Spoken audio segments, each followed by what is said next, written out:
آغاز میں فاروق بھائی آپ سے کروں گا. ایک تو فائنل کال کے بعد ہم دیکھ رہے ہیں کہ پاکستان تحریک انصاف کے اندر ایک بڑا میسو ہمیں تقسیم دکھائی دے رہی ہے. پنجاب کے جو اراکین ہیں وہ ہمیں کہیں نہ کہیں مرکزی لیڈرشپ کے اوپر کافی تنقید کرتے دکھائی دے رہے ہیں اور وہ کہہ رہے ہیں کہ مشکلات کا سب کو اندازہ ہے, باوجود اس کے ہمیں گالیاں دلوائی جا رہی ہیں.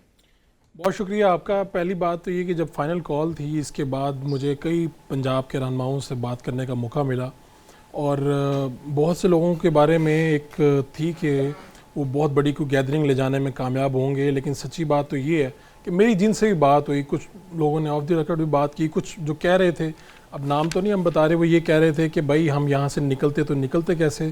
دوسرا یہ کہ اس میں کئی پیچیدگیاں تھیں اس پلان کے اندر. بہرحال یہ آپ مانیں یا نہ مانیں, میں تو اس کو اسی تناظر میں دیکھتا ہوں کہ فائنل کال کی ناکامی کے بعد پاکستان تحریک انصاف کو جو آپ کہہ سکتے ہیں کہ جو سپیس تھوڑی موجود تھی وہ کم ہوئی ہے, مزید سکڑ گئی ہے. اور یہ تو اب آپ کے سامنے ہے کہ خان صاحب کے لیے بھی سپیس سسٹم کی سپیس کی بات کر رہے ہیں. نہیں, میں پاکستان تحریک انصاف کے لیے جو سپیس کہیں پہ ہے, اور دوسری شاید پتہ نہیں ہم اس کو دیکھ پا رہے ہیں یا نہیں دیکھ پا رہے. میں اس وقت سوشل میڈیا پہ کیمپین دیکھ رہا ہوں, خاص طور پہ عسکری اداروں کے خلاف, برانڈز کے خلاف. تو اس طرح کی جو کیمپین ہے مجھے نہیں سمجھ آتی پاکستان تحریک انصاف کے ایڈوائزرز کون ہیں, کون انہیں بتاتے ہیں کہ آپ نے اس طرح سے, ایک طرف آپ کہہ رہے ہیں جی کمیٹی بنی ہے اور یہ اسٹیبلشمنٹ سے مذاکرات ہوں گے. کیا اسٹیبلشمنٹ ان کے ساتھ مذاکرات کرنا چاہ رہی ہے؟ کیا ایسا کوئی اندیا دیا گیا کہیں سے؟ کیا حکومت کے کسی رویے سے یا اس فائنل کال کے وقت جو ہوا تھا, جو کچھ ہوا تھا, آپ کو لگتا ہے کہ اس کے بعد کہیں پہ کوئی گنجائش ہے؟ لیکن رؤف حسن صاحب کہہ رہے ہیں کہ کہیں نہ کہیں ہماری بات چیت ہوئی ہے اسٹیبلشمنٹ کے ساتھ, لیکن اب ہم اس کینوس کو تھوڑا سا بڑھانا چاہ رہے ہیں. اس کینوس کو آپ کیسے بڑھائیں گے؟ پاکستان تحریک انصاف کے جو لیڈران ہیں وہ ان کی مسز پہ تو نہیں, لیکن ان کی بہنوں پہ تنقید ہو رہی ہے, ان کی بہنیں اس کا جواب دے رہی ہیں میڈیا پہ آ کے, اور مسز پہ بھی سوشل میڈیا پہ آپ دیکھ لیں کیا حال ہے. ظاہری بات ہے جب آپ کسی بھی قسم کی کوئی کال ناکام ہوتی ہے, پسپائی کا سامنا کرنا پڑتا ہے, تو اس کے نتیجے میں تنقید کا ہی آپ کو سامنا کرنا پڑے گا.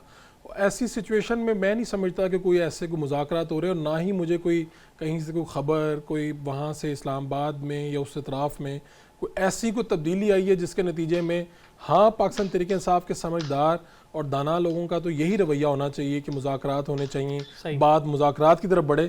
لیکن اگر آپ یہ کہہ رہے ہیں کہ کہیں سے کوئی اسٹیبلشمنٹ کی طرف سے کوئی انٹرسٹڈ ہیں اس طرح, تو ابھی فی الوقت مجھے نظر نہیں آ رہے. ٹھیک ہو گیا, میں اس کے اوپر بھی واپس آتا ہوں. فاروق بھائی, ابھی یہ جو مذاکرات کے حوالے سے بات ہو رہی ہے, تحریک انصاف نے, عمران خان صاحب نے ایک نیگوسیشن ٹیم بنائی ہے. ایک تو اس نیگوسیشن ٹیم کے اندر بیرسٹر گوہر صاحب نظر نہیں آ رہے, اس کی وجہ آپ کے نزدیک کیا ہے؟ سیکنڈلی وہ کہہ رہے ہیں کہ اب مذاکرات ہوں گے تو انہی کے ساتھ ہوں گے جو فیصلہ ساز ہیں, یعنی اسٹیبلشمنٹ کے ساتھ وہ بات چیت کریں گے. آپ کو کوئی وائبز ایسی دکھائی دے رہی ہیں اسٹیبلشمنٹ کے اینڈ سے جو آج کے اس ماحول میں تحریک انصاف کے ساتھ نیگوسیشنز کے لیے بیٹھے, ان کے ساتھ مذاکرات کے لیے بیٹھے؟ اچھا, اس کا تو میں جواب دوں گا, لیکن وہ ڈیبیٹ جو تھی اس میں تھوڑا سا میں ایک بات کہنا چاہ رہا تھا, وہ یہ کہ میں حیران ہوں کہ پاکستان تحریک انصاف کے سینئر رہنماؤں سے جب میں بات کرتا ہوں تو وہ اسے اپنی ناکامی سے تعبیر دیتے ہیں, لیکن میرے فاضل دوست اسے کامیاب قرار دے رہے ہیں. یعنی خود مجھے سمجھ میں نہیں آ رہا, اگر بیانیہ کی حد تک بات کریں تو بیانیہ تو سوشل میڈیا پہ پاکستان تحریک انصاف سے زیادہ کس کا کامیاب ہوگا؟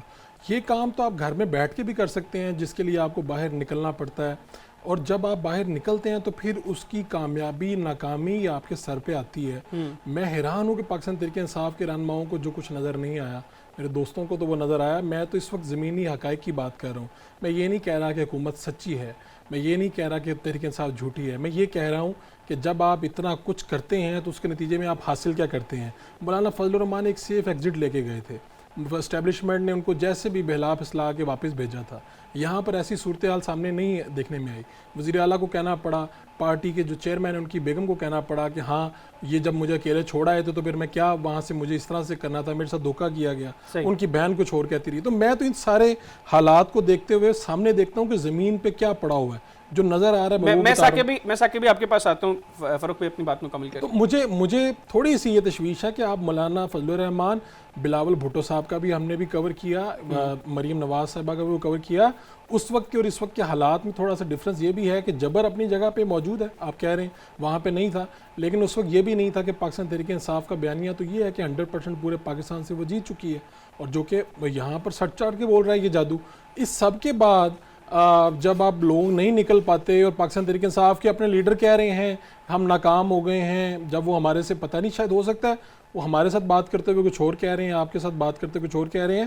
میں یہاں تک تو ٹھیک ہے پاکستان تحریک انصاف کا بیانیہ، پاکستان کا تحریک انصاف کا بیانیہ کبھی غلط ہو ہی نہیں سکتا، کیونکہ جب تک عمران خان اپنے کھلاڑی یوز کرتے ہیں، جب تک وہ باہر نہیں آئیں گے، جتنے مرضی کھلاڑی ضائع ہوتے چلے جائیں، بیرسٹر گوہر نہیں ہوگا تو کوئی اسد کیسر ہوگا، کوئی اسد کیسر نہیں ہوگا کوئی اور ہوگا.